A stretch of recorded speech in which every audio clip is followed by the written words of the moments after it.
احنا ما مجسدين الله سبحانه وتعالى، نقول ان الله خلق كل شيء من اجل اهل البيت عليهم السلام، هذا نقوله، وهذا ما قاله النبي صلى الله عليه واله.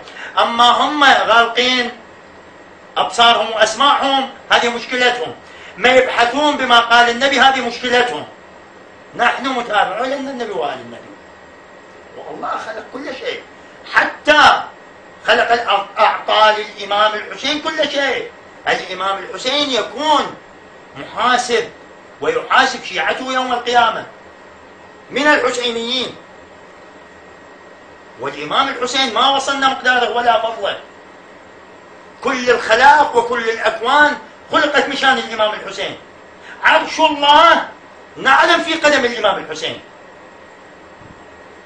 عرش الله نعل في قدم ابي عبد الله الحسين.